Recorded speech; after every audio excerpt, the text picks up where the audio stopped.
اشاعت سنت اور طب نبوی کا ایک نایاب چینل ہے، اس سے استفادہ کریں اور اس کو عام کرنے کی کوشش کریں۔ السلام علیکم ورحمۃ اللہ وبرکاتہ۔ الحمد للہ نحمده ونستعینه ونستغفره ونؤمن به ونتوکل علیہ ونعوذ باللہ من شرور انفسنا ومن سیئات اعمالنا، من يهده اللہ فلا مضل له ومن يضلله فلا هادی له، ونشهد ان لا الہ الا اللہ ونشهد ان سیدنا ومولانا محمدا عبده ورسوله، اما بعد، قال اللہ تبارک وتعالی فی کلامہ المجید، اعوذ باللہ من الشیطان الرجیم، بسم اللہ الرحمن الرحیم، ان اللہ وملائکتہ یصلون علی النبی یا ایہا الذین آمنوا صلوا علیہ وسلموا تسلیما، اللہم صل علی سیدنا محمد کلما ذکرہ الذاکرون وصلی علی محمد کلما غفل عن ذکرہ الغافلون، اللہم صلی علی سیدنا محمد صلاۃ تنجینا بها من جميع الاحوال والآفات وتقضی لنا بها جميع الحاجات وتطهرنا بها من جميع السیئات وترفعنا بها عندك على الدرجات وتبلغنا بها اقصى الغایات من جميع الخيرات في الحیاة بعد الممات انك على كل شيء قدیر، رب اشرح لي صدری ويسر لي امری واحلل عقدة من لسانی يفقهوا قولی۔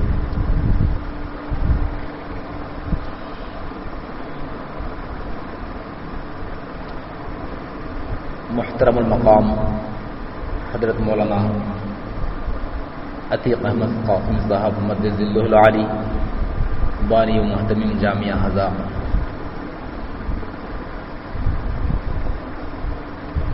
معلمات مکرمات و طالبات عزیزات و سامعین کرام و سامعات کرام، اللہ تبارک و تعالیٰ کا احسان ہے کہ اس نے ہم سب کو اس مبارک محفل میں جمع فرمایا۔ عنوان بہت بہترین عنوان ہے جس عنوان سے ہم سب جمع ہوئے ہیں، مگر مجھ جیسا ناکارہ اور گنہگار انسان اور کمزور انسان کیا بیان کر سکے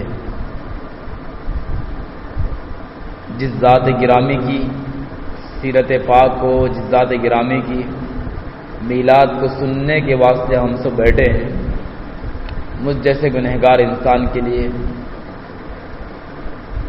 یہ مشکل ہے کہ کس طریقے سے سرکار کی سیرت کو اور آپ کے اسوہ کو بیان کریں۔ حضرت مولانا عتیق احمد قاسم صاحب اس میدان کے شہسوار ہیں، لیکن حضرت کا حکم ہوا، اس لیے ہم حضرت کے حکم پر حاضر ہوئے ہیں۔ آپ کی طرح تو ہم خطابت کا حق تو ادا نہیں کر سکتے، لیکن سبق سنا دیتے ہیں تاکہ حضرت ہماری اصلاح فرما دیں۔ الامر فوق الادب کے تحت میں یہاں حاضر ہوا ہوں، بس سبق سنا رہا ہوں، یہ سمجھیے، مذاکرے کے طور پر آپ کے سامنے یہاں پر انشاءاللہ جو کچھ باتیں بیان کی جائیں گی انشاءاللہ۔ اللہ تعالیٰ سے دعا ہے کہ مجھے صحیح کہنے اور ہم سب کو اس پر عمل کرنے کی ہدایت نصیب فرمائے۔ عزیز طالبات اور خواتین، آج کے اس جمع ہونے کا جو عنوان ہے وہ ہے ہمارے پیغمبر صلی اللہ علیہ وسلم کی میلاد کا جو مہینہ چل رہا ہے، اس مہینے میں آپ کا ذکر پاک کیا جائے اور آپ کی ہدایات اور سنتوں اور آپ کی سیرت کو بیان کیا جائے۔ تو آئیے اس لمبی اور تفصیلی گفتگو کو سمیٹتے ہوئے ہم اس کو 2-3 حصوں میں تقسیم کر لیتے ہیں۔ ایک تو انشاءاللہ آپ کے سامنے ہم ہمارے پیغمبر کی مختصر سیرت کی جھلکیاں آپ کے سامنے انشاءاللہ پیش کریں گے، تاکہ ہمارے سامنے ہمارے پیغمبر کی سیرت کی چھوٹی چھوٹی جھلکیاں ہمارے سامنے آ جائیں۔ وہ طالبات تو سب پڑھ لیے ہیں، پڑھتے ہیں مدرسے کے اندر، رحمت عالم ہے، سیرت مصطفیٰ ہے، اور بڑی بڑی کتابیں آپ سیرت کی پڑھ رہے ہیں، لیکن پھر دوبارہ مذاکرے کے طور پر آپ کے سامنے آ جائے۔ پھر اس کے بعد میں ہمارے پیغمبر اور ہمارے پیغمبر کے شہر مدینہ کا مقام مرتبہ کیا ہے، وہ بھی انشاءاللہ ہمارے سامنے آئے گا انشاءاللہ۔ پھر اس کے بعد اس سے کیا ہم کو سبق ملتا ہے اور ہم کیا کرنا چاہیے، یہ چند باتیں آپ کے سامنے انشاءاللہ آئیں گی۔ محترم خواتین، عزیز طالبات، ہمارے پیغمبر صلی اللہ علیہ وسلم بے مثال ہیں۔ ہمارے نبی کے جیسا کوئی نبی نہیں، ہمارے نبی کی سیرت جیسی کسی کی سیرت نہیں، ہمارے نبی کی صورت جیسی کسی کی صورت نہیں۔ ہم سب جانتے ہیں کہ اللہ کے بعد کسی کا مقام ہے تو مقام میرے اور آپ کے آقا سید المرسلین محمد رسول اللہ صلی اللہ علیہ وسلم کا مقام ہے۔ عزیز طالبات اور خواتین، اس مہینے میں، اس محفل میں کیا بیان کیا جائے، کیا چھوڑیں، یہ بات سمجھ کے باہر ہے۔ اگر ہم سرکار کی میلاد اور ولادت کے واقعات کو بیان کرتے ہیں تو پھر سیرت رہ جاتی ہے، مکی زندگی کو بیان کرتے ہیں تو مدنی زندگی رہ جاتی ہے، مدنی زندگی کو بیان کریں تو مکی زندگی رہ جاتی ہے۔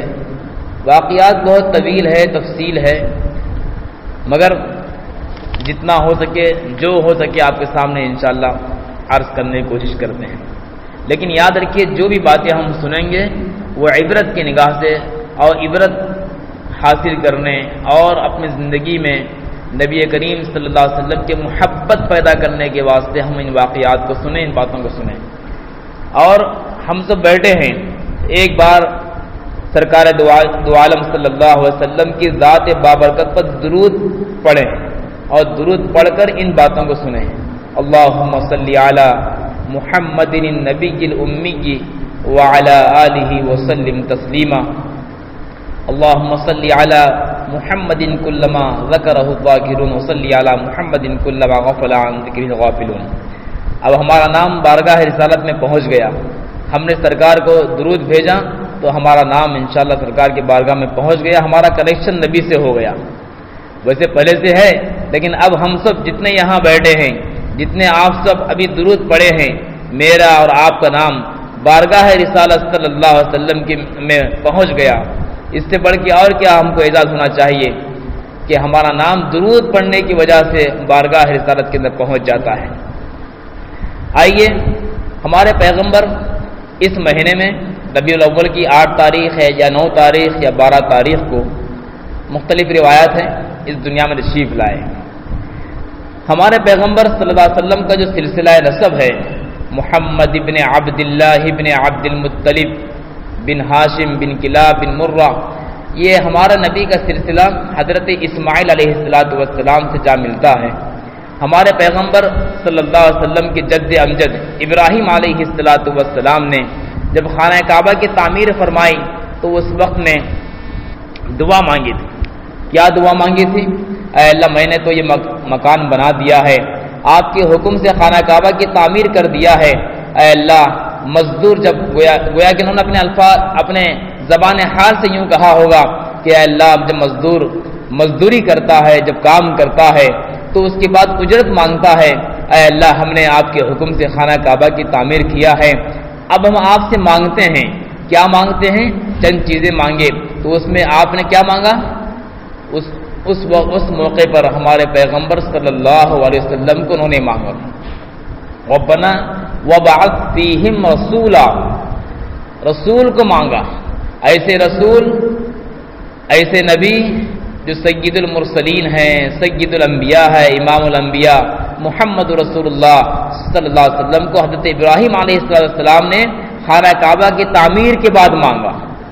اللہ تعالیٰ آپ کی دعا قبول فرمائیں اور آپ ہی کے خاندان میں، آپ ہی کے صلب سے اور آپ ہی کے جو ہے قبیلے میں آپ ہی کے بیٹے اسماعیل علیہ السلام اور ان کے بیٹے عدنان اور انہی کے سلسلے میں آپ صلی اللہ علیہ وسلم تشریف لائے۔ آپ کا آپ کے آبا و اجداد میں کوئی بدکار نہیں تھے، سب پاکیزہ اچھے صفات والے، حاجم کی خدمت کرنے والے، خانہ کعبہ کی تعمیر میں، خانہ کعبہ کی صفائی میں، وہاں پر حاجیوں کو پانی پلانے میں ساتھ جو ہے کام کرنے والے، خدمت کرنے والے، ساقی ان کا لقب تھا، اور پانی پلانا، حاجم کی خدمت کرنا، اس بڑے عہدے پر اور ان بڑے کاموں کے اندر شریک تھے۔ ایسے پاکیزہ خاندان میں، ایسے پاکیزہ قبیلے میں، قریش قبیلے میں آپ صلی اللہ علیہ وسلم کو اللہ تعالیٰ مبعوث فرمائے۔ نسب پاکیزہ، نبی پاکیزہ، مقام پاکیزہ، اور اسی مہینے کے اندر آپ تشریف لائے۔ آپ کے والد عبداللہ ہیں، آپ کی والدہ ماجدہ آمینہ ہیں، آپ کے دادا کا نام عبد المطلب ہے، اور آپ تشریف لانے سے پہلے ایام حمل جب تھا حضرت آمینہ کو، ایام حمل میں حضرت آمینہ نے بہت ساری بشارتیں دیکھیں، بہت سارے عجائبات کو دیکھا، اور جب تشریف لائے تو گھر میں نور آیا، روشنی آئی۔ پھر آپ کو دودھ پلانے والے جو خواتین ہیں ان میں ایک سویبہ ہے اور دائی حلیمہ ہیں جن کا نام مشہور ہے، انہوں نے آپ کو دودھ پلایا۔ یہ سویبہ وہی باندی ہیں، ابو لہب کی باندی ہیں، جس وقت میں آپ تشریف لائے، دنیا میں تشریف لائے، آپ کی میلاد ہوئی، پیدائش ہوئی، تو ابو لہب جو آپ کا چچا ہے خوشخبری سن کر سویبہ کو آزاد کر دیا تھا۔ اور کتابوں میں یہ بھی واقعہ لکھا ہے کہ ابو لہب نے چونکہ آپ صلی اللہ علیہ وسلم کی پیدائش پر خوش ہو کر اپنی باندی کو آزاد کیا تھا پیر کے دن، تو اس دن عذاب میں تخفیف ہوتی ہے، یہ بات بھی لکھی ہوئی ہے۔ اور دائی حلیمہ کے پاس میں آپ رہے، اور اس زمانے کے اندر بے شمار واقعات بھی پیش آئے، بکریوں کو چراتے تھے، اور آپ کی بہن شیمہ آپ کے ساتھ تھی، وہاں پر رہے۔ پھر جب تک اللہ کا منظور تھا دائی حلیمہ کے پاس رہے، پھر واپس والدہ کے پاس لا کر چھوڑا گیا۔ آپ صلی اللہ علیہ وسلم کی والدہ ماجدہ، چونکہ والد صاحب کا تو انتقال بچپن ہی میں پیدا ہونے سے پہلے، دنیا میں تشریف لانے سے پہلے ہی ہو گیا تھا، تو دائی حلیمہ کے پاس میں جب تک رہے، بعد میں واپس آنے کے بعد حضرت آمینہ کا بھی انتقال 6 سال کی عمر میں ہو گیا۔ اللہ کو یہی منظور تھا کہ والد بھی نہ رہیں، والدہ بھی نہ رہیں، اور ڈائریکٹ تربیت اور پرورش اللہ تبارک و تعالیٰ نے آپ کی فرمایا۔ عبد المطلب آپ کی پرورش کرتے تھے، آپ کی دیکھ بھال کرتے تھے۔ عبد المطلب کا بھی انتقال جب ہوا تو ہونے سے پہلے انہوں نے ابو طالب کے حوالے کر دیا تھا، تو ابو طالب آپ کے چاچا ہیں، انہوں نے آپ کو جو ہے اپنے ساتھ رکھا اور اپنی پرورش میں رکھا۔ جب نوجوان ہوئے تو اس وقت میں تجارت کرنے کے واسطے آپ اپنے چچا ابو طالب کے ساتھ میں گئے، تشریف لے گئے، تجارت کرنے وہاں پر گئے۔ وہاں پر بھی آپ بہت ہی اچھا نام کمائیں، صادق الامین کا لقب آپ کو ملا، اور آپ کی تجارت سے خوش ہو کر حضرت خدیجہ رضی اللہ تعالیٰ عنہا نے نکاح کا پیغام بھیجا، ان سے نکاح ہوا۔ سرسری جھلکیاں آپ کے سامنے عرض کر رہا ہوں۔ نکاح ہوا، 25 سال کی عمر تھی آپ صلی اللہ علیہ وسلم کی، اور حضرت خدیجہ کی عمر 40 سال کی تھی۔ پھر آپ صلی اللہ علیہ وسلم کو حضرت خدیجہ نے اپنا مال پورا دے دیا، اور آپ تجارت کرتے رہے، اور آپ پورے ملک کے اندر مکہ مکرمہ میں مشہور ہو گئے۔ آپ کی تجارت، آپ کی امانت، آپ کی صداقت سے لوگ آپ سے بہت متاثر تھے، اور آپ غار حرا کے اندر جا کر عبادت کیا کرتے تھے، کبھی 1 دن، کبھی 2 دن، کبھی 3 دن، اس طرح مسلسل بیٹھا کرتے تھے۔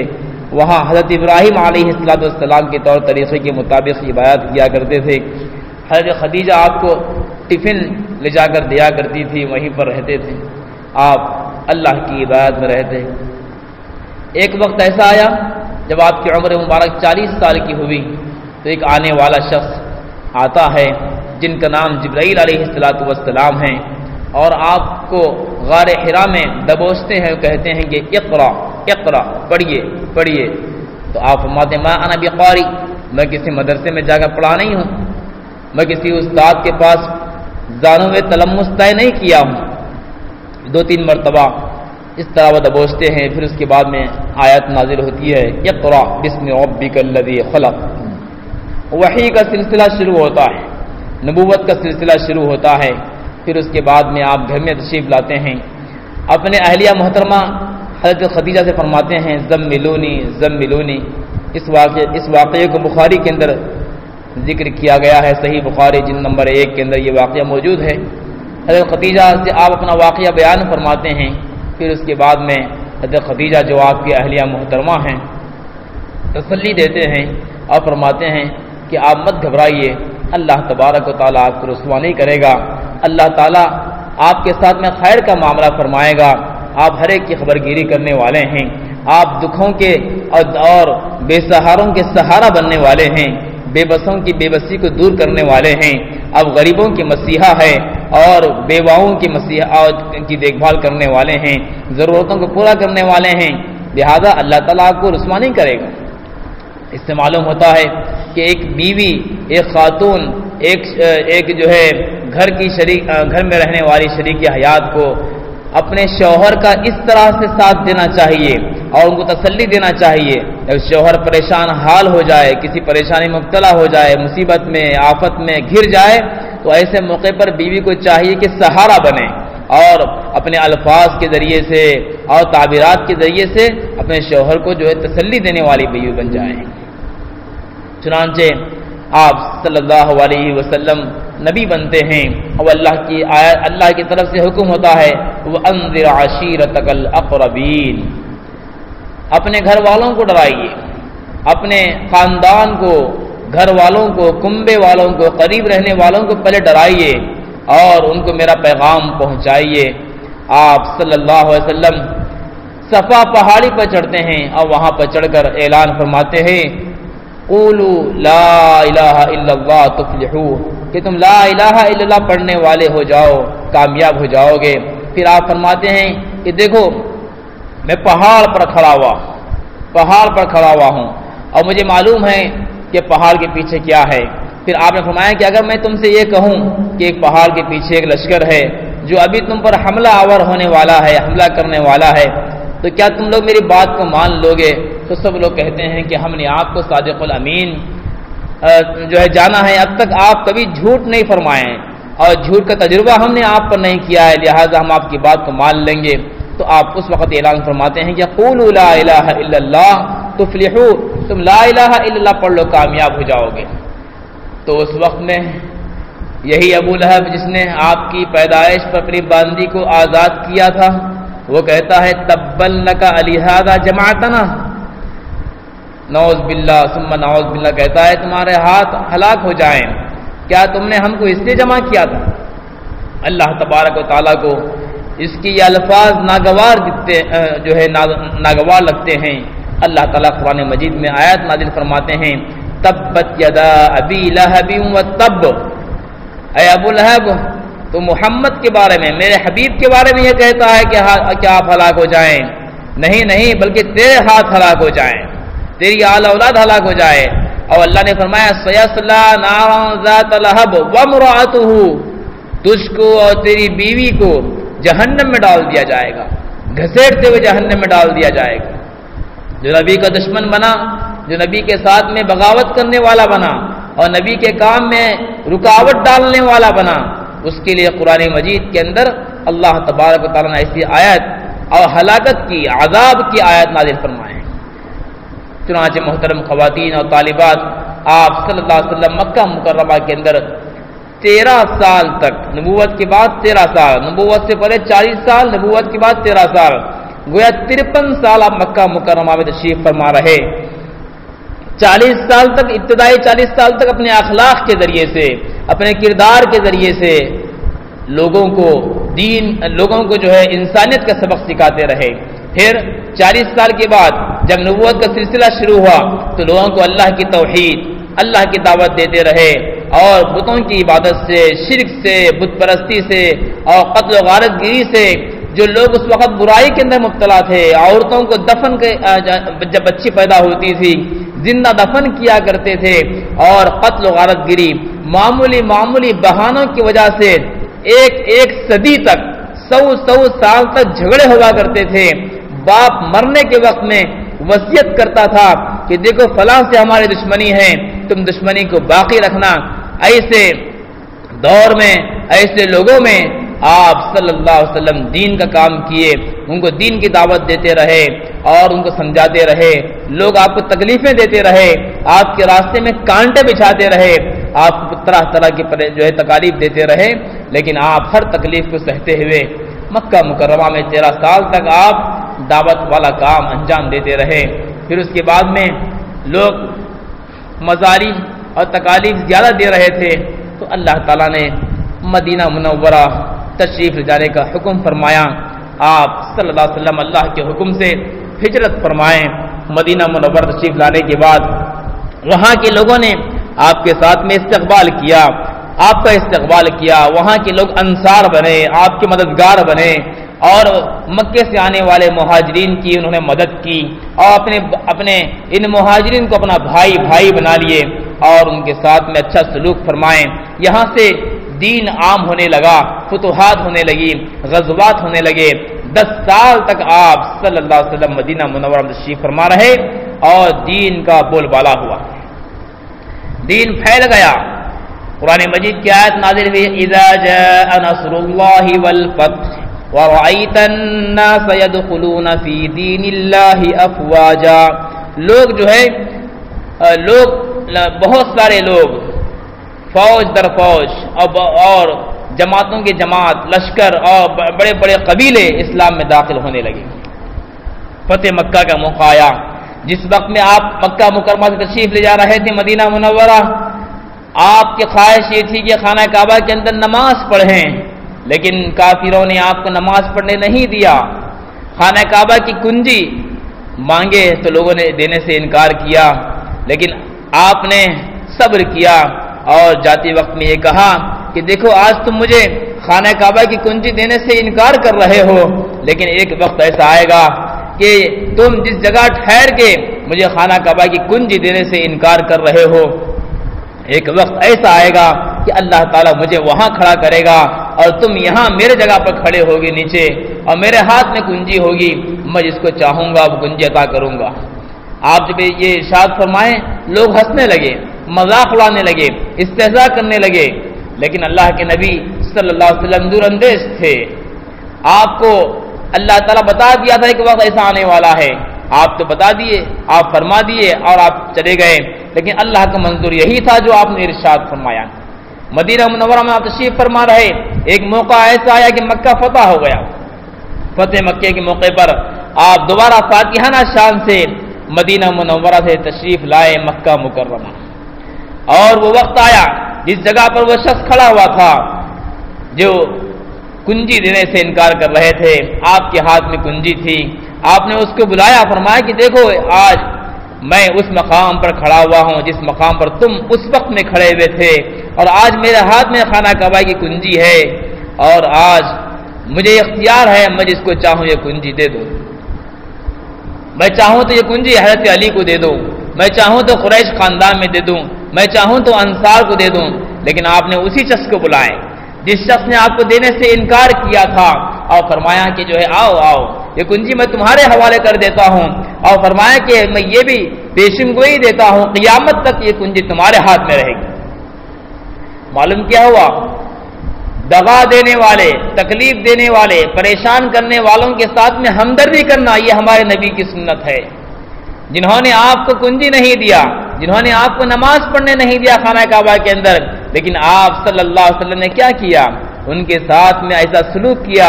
اس کو کہتے ہیں ہمدردی، اس کو کہتے ہیں رواداری، اس کو کہتے ہیں صلہ رحمی. آج کل معاملہ یہ ہو گیا جو ہمارے ساتھ میں اچھا سلوک کرتا ہے ہم اس کے ساتھ میں اچھا سلوک کرتے ہیں، جو ہمارے ساتھ برا سلوک کرتا ہے ہم اس کے ساتھ میں برا سلوک کرتے ہیں. لیکن ہمارے نبی کی سنت یہ ہے کہ جو آپ کے ساتھ برا سلوک کرتا ہے آپ اس کے ساتھ اچھا سلوک کرتے ہیں. یہ ہمارے پیغمبر کی سنت ہے. بہرحال اللہ تبارک و تعالیٰ نے آپ کو یہ 23 سال نبوت کی بعد پر زندگی عطا فرمائی. 63 سال کے آپ ہو گئے. اللہ تعالیٰ نے آپ کو اپنے پاس بلا لیا. یہ آپ کی سیرت پاک کی مختصر سی جھلکیاں ہیں جو آپ کے سامنے عرض کی گئی۔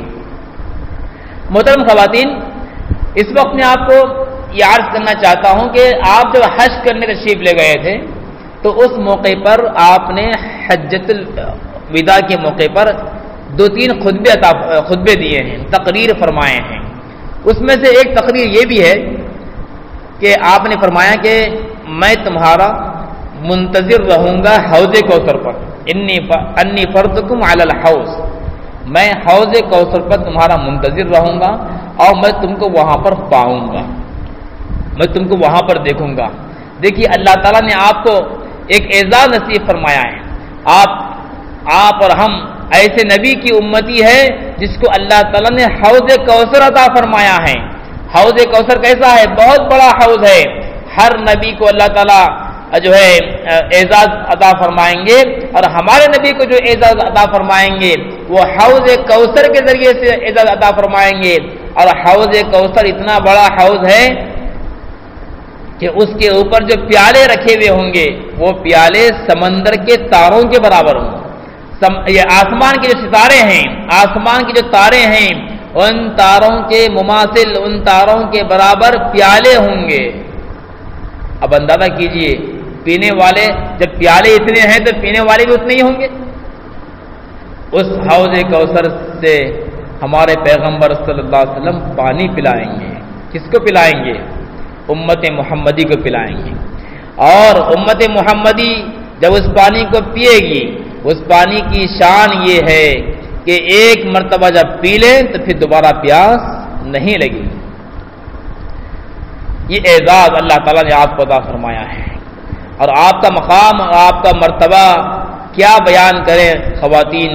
آپ کا مقام و مرتبہ تو اتنا اونچا ہے کہ ہمارے نبی صلی اللہ علیہ وسلم کی صورت پاک کو دیکھ کر کئی سارے لوگوں نے اسلام قبول کر لیا تھا۔ خالی صورت کو بھی اگر ہم سمجھ لیں بس کافی ہے، سیرت تو بہت لمبی ہے۔ ہمارے نبی کی صورت، ہمارے نبی کی صورت، آپ کا چہرہ مبارک اتنا حسین تھا، اتنا خوبصورت تھا کہ دیکھنے والا دیکھتے رہ جاتا تھا۔ بہت حسین بھی، بہت جمیل بھی، بہت حسین بھی، بہت جمیل بھی۔ حسین اور جمیل کی تشریح کرنے کا وقت نہیں ہے، وقت کم ہے۔ حسین بھی تھے، جمیل بھی تھے، ملیح بھی تھے آپ صلی اللہ علیہ وسلم۔ ایک صحابی ہے جن کا نام عبداللہ بن سلام ہے رضی اللہ تعالی عنہ، وہ یہودی عالم بھی تھے۔ کتابوں میں لکھا ہے کہ عبداللہ بن سلام نے آپ کی صورت پاک کو دیکھ کر بے ساختہ کلمہ پڑھ لیے اور کہا کہ یہ چہرہ جھوٹا چہرہ نعوذ باللہ نہیں ہو سکتا، نعوذ باللہ جھوٹا چہرہ نہیں ہو سکتا۔ کئی سارے لوگ ہیں جو آپ کی صورت پاک کو دیکھ کر اسلام قبول فرمائے ہیں، اور نبی کی صورت کا اتنا بڑا مقام ہے کہ ہمارے پیغمبر کی صورت پاک کو جو شخص ایمان کی حالت میں دیکھتا ہے اس کو صحابی کہتے ہیں۔ اگر کوئی ہمارے نبی کی صورت کو نہیں دیکھا مگر اسلام قبول کر لیا وہ صحابی کا مرتبہ نہیں پاتا۔ بہت سارے لوگ ایسے ہیں جو جن تک دین پہنچ گیا تھا، اسلام کی دعوت پہنچ گئی تھی، اسلام قبول کر لیے تھے، لیکن ہمارے پیغمبر کی صورت پاک کو بحالت ایمان نہیں دیکھے تو ان کو صحابیت کا درجہ حاصل نہیں ہوگا۔ تو ہمارے نبی کی صورت کا اتنا بڑا مقام، بہت بڑا مقام ہے۔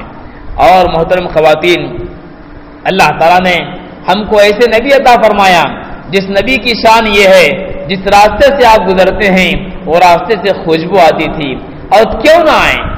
اللہ تعالیٰ نے کتاب کے اندر لکھا ہے کہ اللہ تعالیٰ نے جب آپ صلی اللہ علیہ وسلم کو پیدا فرمانے اور بنانے کا ارادہ فرمایا تو جبرائیل علیہ السلام کو بطحا کے مقام پر بھیجا اور وہاں کی مٹی منگائے، اور نہر سلسبیل جو جنت کی نہر ہے، قرآن مجید میں ہے عینن فیہا تسمى سلسبیلا، نہر سلسبیل کے پانی اور بطحا کی مٹی سے آپ صلی اللہ علیہ وسلم کا خمیر تیار کیا گیا، پھر اس سے آپ کا وجود ہوا۔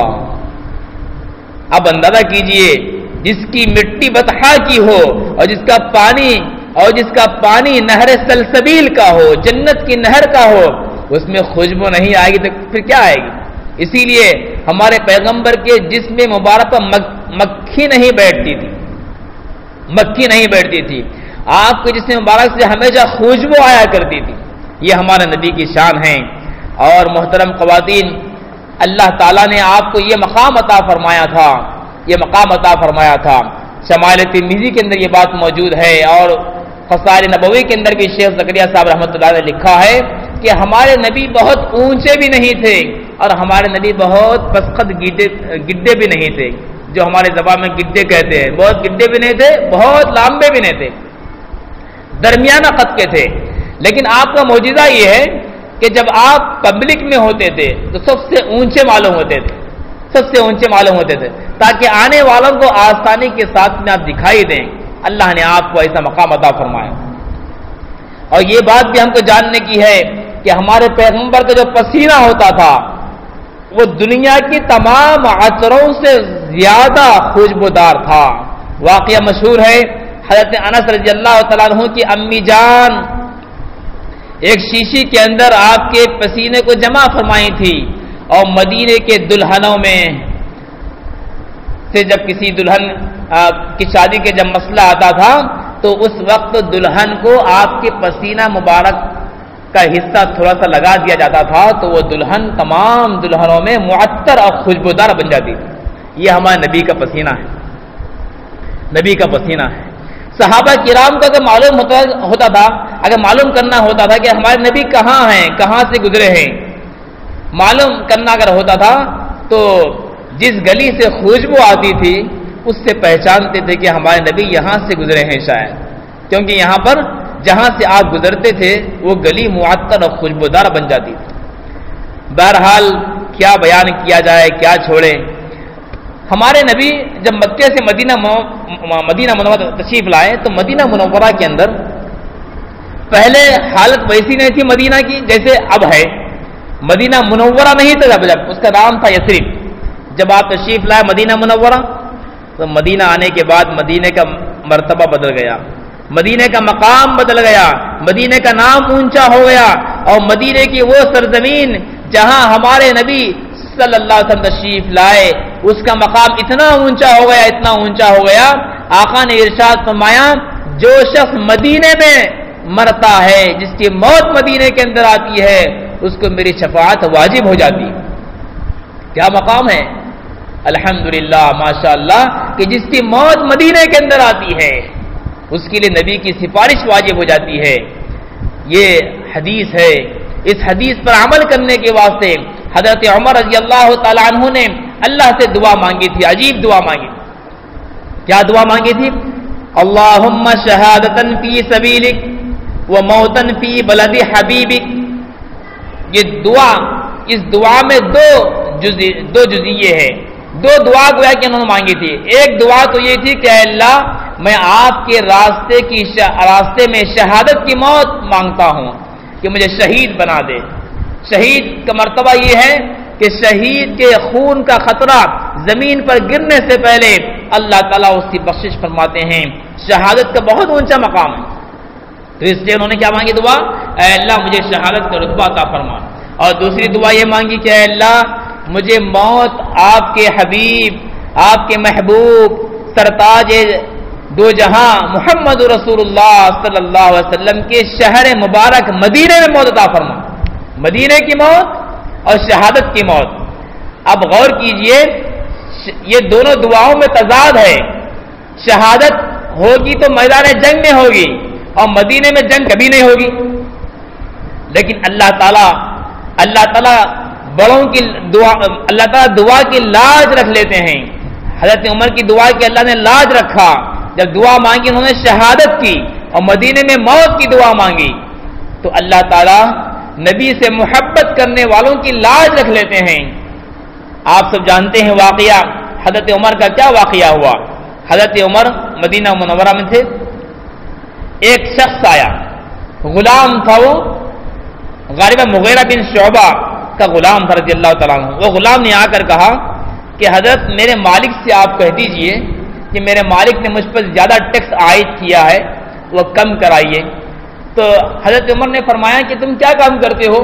تو اس نے کہا کہ میں چکی بناتا ہوں، اور چکی ایسے بناتا ہوں کہ وہ چکی کو ہاتھ سے گھمانے کی ضرورت نہیں ہے، وہ چکی ہوا سے خود بخود چلتی ہے۔ اس زمانے کے اندر جب تک ٹیکنالوجی نہیں تھی، اس زمانے کے اندر وہ غلام کو ایسی چکی بنانے آتا تھا کہ جب بغیر ہاتھ کے خود بخود ہوا سے چلتی تھی۔ حضرت عمر نے فرمایا کہ تمہارے پاس تو بہت اچھا ہنر ہے، جو تم کو ٹیکس عائد کیا گیا ہے وہ برابر ہے، لہذا میں کم نہیں کراؤں گا۔ تو اس غلام کو غصہ آ گیا۔ جب وہ غلام جا رہا تھا تو حضرت عمر اس کو بلائے اور کہا کہ جو ہے اچھا ایسا کرو، ایک چکی میرے واسطے بنا کر دے دو۔ تو اس غلام نے تو کچھ نہیں کہا، چونکہ غصے میں تھا، البتہ دل میں اس نے، بلکہ اس نے یہ کہا حضرت عمر سے کہ میں تم کو ایسی چکی بنا دوں گا، ایسی چکی بنا کر دوں گا کہ جو ساری دنیا یاد کرے گی۔ حضرت عمر جاننے والے تھے، دور اندیش تھے، انہوں نے کہا کہ اے لوگوں جانتے ہو اس غلام نے مجھ کو دھمکی دیا ہے، دھمکی دیا ہے۔ بہرحال ایک وقت ایسا آیا، فجر وہ شخص جانے کے بعد غلام ایک خنجر تیار کر لیا۔ فجر کی نماز میں حضرت عمر نماز پڑھا رہے تھے، وہ خنجر لے کے آیا اور نماز کی حالت میں حضرت عمر پر اس نے حملہ کر دیا اور اسی میں آپ کی شہادت ہوئی۔ تو اللہ تعالیٰ شہادت کہتے ہیں کافر کے ہاتھ سے مارے جانے کو، چونکہ وہ مجوسی آدمی تھا، تو چونکہ اللہ تعالیٰ سے دعا مانگے تھے شہادت کی، موت کی، تو اللہ تعالیٰ نے ایسے اسباب بنا دیا کہ مجوسی نے آپ پر حملہ کیا اور اسی میں آپ کی موت ہوئی، شہادت کی موت ہوئی، مدینے کی موت ہوئی، مدینے میں مسجد نبوی میں سرکار کے روزے کے بازو اور سرکار کے ممبر پر کھڑے ہوئے نماز کی حالت میں قرآن پڑھتے ہوئے، یہ اعزاز اللہ نے عطا فرمایا۔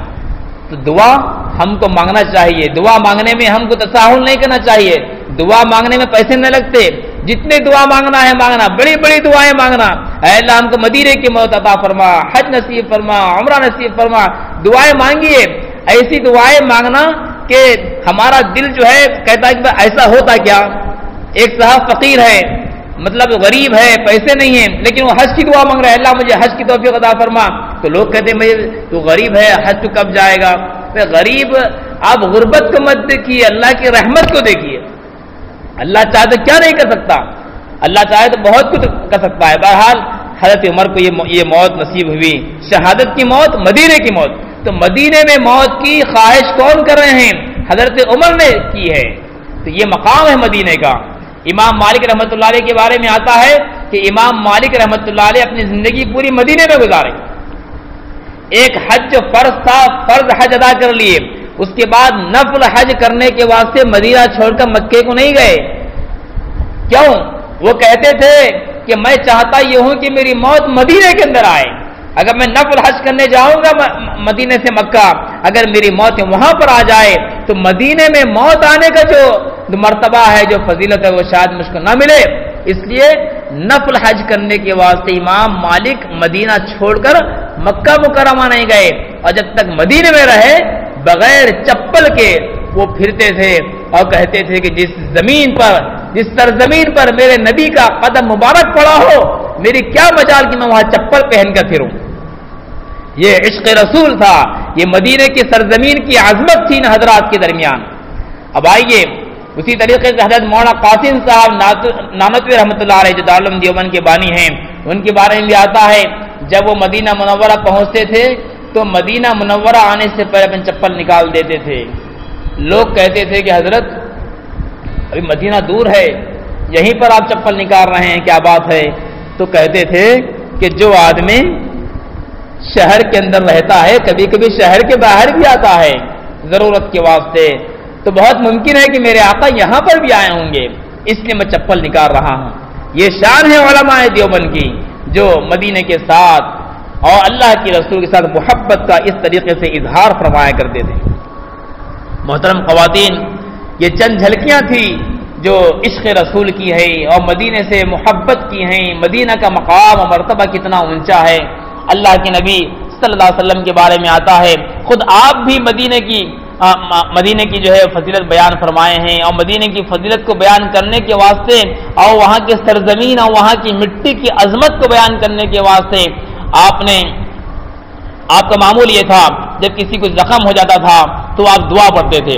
دعا کیسے پڑھتے تھے کہ اپنی انگلی مبارک پر تھوڑا سا لعاب لگاتے تھے اور وہ انگلی مبارک مدینہ منورہ کی جو مٹی ہے وہ مٹی سے ٹچ کرتے تھے، پھر وہ انگلی مبارک اس زخم پر رکھتے تھے اور دعا پڑھتے تھے، بسم اللہ تربت ارضنا یشفی مرضانا. یہ کچھ الفاظ ہے، مکمل مجھے یاد نہیں ہے، یاد نہیں آ رہا اس وقت میں، کہ یہ اے اللہ اس مٹی آپ کے نام کی برکت سے، اس سرزمین مدینہ کی مٹی کی برکت سے ہمارے یہ بیمار کو شفا عطا فرمائیے، یہ زخم کو دور فرمائیے. اس طرح سے آپ صلی اللہ علیہ وسلم مدینہ منورہ کی مٹی اس زخم پر لگا کر آپ دعا پڑھتے ہیں. تو محترم خواتین، بہت بڑا مقام ہے مدینے کا، ہمارے پیغمبر کا، جس سرزمین میں ہمارے نبی صلی اللہ علیہ وسلم آرام فرما رہے ہیں، وہ جنت کا ٹکڑا ہے. اور میں نے یہ بات میں عرض نہیں کر رہا ہوں، بلکہ اللہ کے نبی نے خود فرمایا ہے، ما بین بیتی و ممبری روضۃ من ریاض الجنہ. ممبر رسول اور حجرہ رسول کے درمیان کی جو جگہ ہے اور آپ جو آرام فرما رہے ہیں وہ، اور بازو میں جو جگہ ہے تھوڑی سی جس کو ریاض الجنہ کہتے ہیں، وہ جنت کی کیاری ہے، جنت کی کیاری. اتنا اونچا مقام ہے مدینے کا. دوستو، جس سرزمین سے ہمارے نبی کو نسبت ہو گئی، وہ سرزمین کا اتنا اونچا مقام ہو گیا، تو جس نبی سے جس امت کا تعلق ہو جائے، جس نبی سے جس شخص کا تعلق ہو جائے، اس کا مقام کتنا اونچا ہوگا. آپ کو واقعہ معلوم ہوگا کہ حضرت انس کے پاس میں ایک تولیہ، ایک توال تھی. اس کو پاک کرنے کا طریقہ یہ تھا، جب وہ گندی ہو جاتی تھی تو اس کو آگ میں پھینکتے تھے اور وہ پاک ہو جاتی تھی، بعد میں اس کو نکال لیتے تھے. پوچھنے پر کہا گیا ایسا کیوں کرتے ہیں؟ تو انہوں نے فرمایا یہ کیا کر رہے ہیں آپ؟ تو کہا کہ جو ہے میں اس کو پاک کر رہا ہوں. اس کے پاک کرنے کا طریقہ ایسا ہی ہے جیسا کہ جو ہے دیگوں کو جو ہے پاک کرنے کا طریقہ قلائی کرنے کا ایسا ہی ہوتا ہے. اس کو گرم کرتے ہیں اور اس کے اوپر قلائی چڑھاتے ہیں. تو اس طریقے سے کپڑے کو پاک کرنے کے واسطے وہ انگار میں ڈالتے تھے. اور کہا گیا کہ ایک مرتبہ میرے نبی نے اپنے دست مبارک کو اس توال سے پوچھا ہے، تو جب سے نبی کا دست مبارک ہاتھ اس تولیہ کو لگا ہے، مجھے یقین ہو گیا ہے کہ یہ تولیہ جلنے والی نہیں ہے، اسی لیے میں آگ میں ڈالتا ہوں، وہ پاک ہو جاتی ہے، پھر اس کو نکال لیتا ہوں. جس تولیہ کا، جس توال کا تعلق نبی کے دست مبارک سے ہوا، نبی کے ہاتھ سے ٹچ ہوا، تو اس تولیہ کو، اس توال کو آگ جلا نہیں سکتی. تو جس امتی کا تعلق، جس شخص کا تعلق اور جس عورت کا تعلق، جس مرد کا تعلق نبی سے ہو جائے، تو کیا اس کو جہنم کی آگ جلائے گی؟ نہیں جلائے گی. اسی لیے خواتین، مائیں، بہنیں، ہم سب کو چاہیے کہ ہم اپنے نبی سے سچی پکی محبت کرنے والے بن جائیں اور نبی کی سنتوں پر عمل کرنے والے بن جائیں. یہ میلاد النبی کا مہینہ اسی بات کی ہم کو دعوت دیتا ہے کہ دیکھو، یہ یاد دہانی کرانے کے واسطے گویا کہ مہینہ ہے کہ دیکھو ہمارے پاس نبی کیوں آئے تھے، پیغمبر کیوں آئے تھے. ایسا نہیں ہے کہ جو صرف آئے آپ چلے گئے، ایک ہسٹری کی طرح بن گیا. جس طرح ہسٹری پڑھائی جاتی ہے ویسے ہسٹری کی تو ہم پڑھ لیں، سن لیں، یا صرف خوشی منا لیں بس کافی ہے. ایسا نہیں ہے. ہر آنے والا میلاد النبی کا مہینہ اس بات کی دعوت دیتا ہے کہ اے امت محمدی، تم محمدی بن جاؤ، غلام محمد بن جاؤ، غلامی کے اندر آ جاؤ. جو محمد سے دور ہو گئے، جو رسول سے دور ہو گئے، پیغمبر سے دور ہو گئے، قریب آ جاؤ. مائیں بہنیں یہاں موجود ہے، خواتین طالبات موجود ہے. ہم اپنی زندگی کو نبی کریم صلی اللہ علیہ وسلم کی زندگی کے مطابق بنا لیں، تبھی ہمارے لیے کامیابی ہے. محبت ویسی ہونا جیسی محبت صحابیات نے کیا ہے، جیسی محبت نبی کے گھرانے کی جو ہے خواتین نے کیا ہے، صحابہ کے گھرانے کی خواتین نے کیا، ویسے محبت نبی سے کرنا، ویسی محبت ہونا. کیا محبت کی صحابہ کو کہ آپ صلی اللہ علیہ وسلم کا لعاب مبارک نیچے پڑنے نہیں دیتے تھے. نیچے پڑنے سے پہلے آپ کے تھوک کو، آپ کے لعاب کو نیچے پڑنے سے پہلے اپنے ہاتھوں میں لیتے اور اپنے چہرے پر ملتے تھے. جو قوم، جو صحابہ نبی کے لعاب کو نیچے گرنے نہیں دیا، آج وہی نبی کی امت اس نبی کی سنتوں کو نیچے گرا رہی. کیا افسوس کا مقام آ گیا. جو صحابہ نبی کے لعاب کو نیچے گرنے نہیں دیے، آج ہم نبی کے فرامین کو اور نبی کی سنتوں کو نیچے گرا رہے ہیں، تو پھر ہلاکت نہیں تو کیا ہوگا؟ آج لوگ شکوا کرتے ہیں مسلمان پریشان ہیں، تباہی کے اندر ہے، کیوں نہ ہوں گے؟ جو نبی کا دامن چھوڑ دیے وہ تباہی کے اندر ہو جائیں گے، بربادی کے اندر ہو جائیں گے۔ اس لیے ہم سب کو چاہیے کہ اللہ کے نبی کی غلامی میں آ جائیں اور نبی سے سچی پکی محبت کرنے والے بن جائیں۔ اور آپ صلی اللہ علیہ وسلم نے اپنی بیٹی فاطمہ الزہرا رضی اللہ تعالیٰ عنہا سے اور اپنے خاندان کے لوگوں سے آپ نے ارشاد فرمایا تھا، جانتے ہیں فاطمہ کون ہیں؟ آپ سب پڑھے ہوں گے، طالبات ہیں یہاں پر، کون ہے فاطمہ؟ فاطمہ نبی کی لخت جگر ہے، نور نظر ہے، حضرات حسنین کی والدہ ماجدہ ہیں اور حضرت علی کی اہلیہ محترمہ ہیں اور جنت کی عورتوں کی سردار ہے۔ کیا فرماتے ہیں آپ فاطمہ کو؟ فرماتے ہیں یا فاطمہ انقذی نفسک من النار فانی لا املک عنک من اللہ شیئا۔ فرمایا کہ فاطمہ تم اپنے آپ کو جہنم کی آگ سے بچاؤ، تم اپنے آپ کو جہنم کی آگ سے بچاؤ، میں اللہ کے پاس اس سلسلے میں تمہارا کچھ بھی نہیں کر سکتا۔ تو تمہارے جو اعمال ہوں گے وہی اعمال کے مطابق تمہارا فیصلہ ہوگا۔ اور بعض روایتوں میں یہ بھی آتا ہے کہ آپ نے خاندان کا نام لے کر فرمایا، اے عبد مناف، اے بنو ہاشم، اے فلاں اے فلاں، میں تم کو اللہ کے پاس جہنم کے عذاب سے نہیں بچا سکتا، تم کو تمہارا اعمال بچائے گا۔ اعملی فاطمہ اعملی فاطمہ، فاطمہ عمل کرو عمل کرو عمل کرو۔ نبی کی بیٹی ہونا، نبی کی بیوی ہونا کامیابی کا باعث نہیں ہے۔ ہاں وہ الگ بات ہے کہ نبی کا مقام بہت اونچا ہے، نبی کی بیٹی کا بہت اونچا مقام ہے، لیکن جب عمل کی باری آئی تو آپ نے کیا فرمایا؟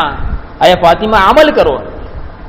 عمل کرنا، جو عمل اللہ کے نبی نے، اللہ کے نبی کی بیٹیوں نے کر کے بتائے ہیں، اس عمل کو اپنی زندگی میں لانا، یہی نبی سے سچے پکے محبت کی علامت۔ آج ہم کو چاہیے کہ اپنی زندگیوں کا جائزہ لیں۔ ہم کو چاہیے کہ سیرت کا جب میلاد النبی کا جب مہینہ آتا ہے تو اس مہینے کے اندر ہم اپنے نبی کو پڑھیں، ہمارے نبی کیسے تھے، کیسے زندگی گزارے، اور آپ کی بیٹیاں ہیں تو بیٹیوں نے کیسے زندگی گزارے، اور آپ نے اپنی بیٹیوں کی شادیاں کیسے کیے اور اپنی شادی کیسے کیے۔ یہ طور طریقہ ہماری زندگی میں آنا تبھی جا کر کامیابی قدم چومے گی۔ کیا ہم اس بات کا دعویٰ کر سکتے ہیں کہ ہم نبی کی امت کے بس کافی ہے، بخشش ہو جائے گی؟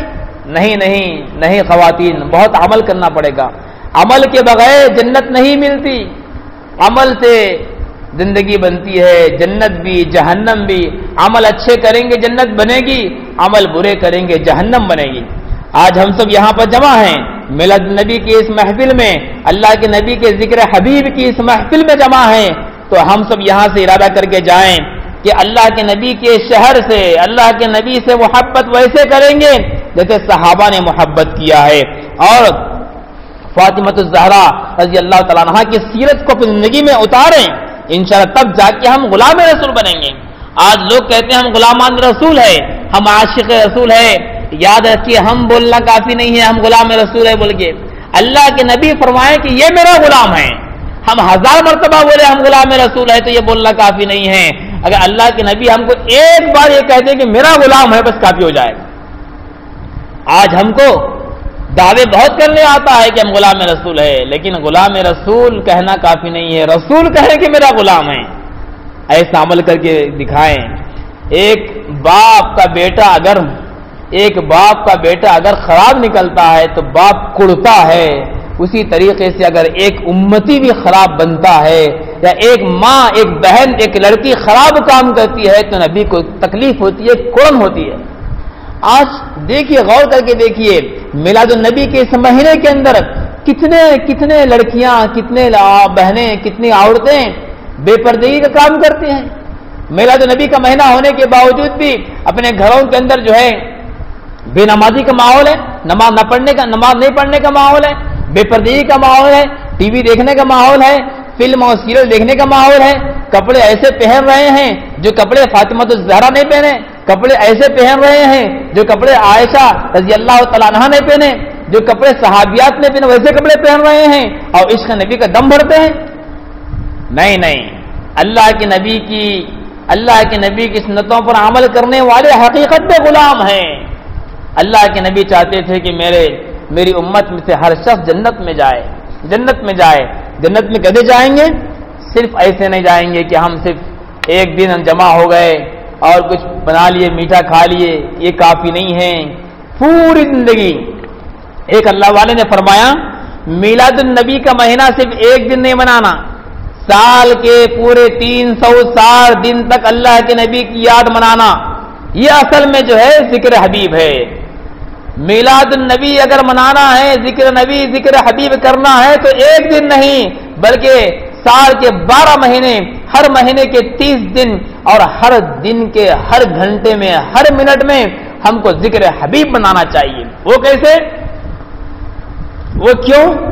اس لیے کہ ہمارے نبی ایک دن کے واسطے نہیں ہے بلکہ سال کے 12 مہینے کے واسطے ہے، پوری عمر کے لیے قیامت تک کے واسطے نبی ہے۔ تو لہذا ہم کو ہمیشہ اللہ کے نبی کی یاد کرنا ہے۔ کیسے یاد کریں؟ ایسے یاد کریں کہ دیکھنے والا ہم کو دیکھ کر یہ کہے کہ یہ حبیب کا، یہ نبی کا امتی ہے، نبی کا امتی ہے۔ ایسے ہماری چال چلن، بول چال، رہن سہن سب اللہ کے نبی کی سنت کے مطابق ہونا چاہیے۔ ہماری زندگی نبی کے طریقے کے مطابق چلے گی تو انشاءاللہ اس وقت میں کامیابی قدم چومے گی۔ اور دوستو، خواتین، اس موقع پر ہم کیا کرنا ہے ہمیں اس مہینے کے اندر 2-3 باتیں عرض کرنا چاہتا ہوں۔ دیکھیے، ایسا کام ہم کریں جو کام اللہ کے نبی نے کرنے کا حکم فرمایا ہے، اور جو کام نہیں کرنے کا حکم فرمایا نہیں کرنا وہ کام۔ دیکھیے، اللہ کے نبی صلی اللہ علیہ وسلم نے ایک حدیث ارشاد فرمائے ہیں، وہ جسم کے رونگٹے کھڑے کرنے والی حدیث ہے۔ وہ حدیث آپ دل کے کان کھول کر سن لیجئے۔ ابن ماجہ کی حدیث ہے اور ابن ماجہ صحیح ستہ میں شامل ہے۔ ایک لمبی حدیث ہے، اس کا ایک ٹکڑا آپ کے سامنے عرض کر رہا ہوں۔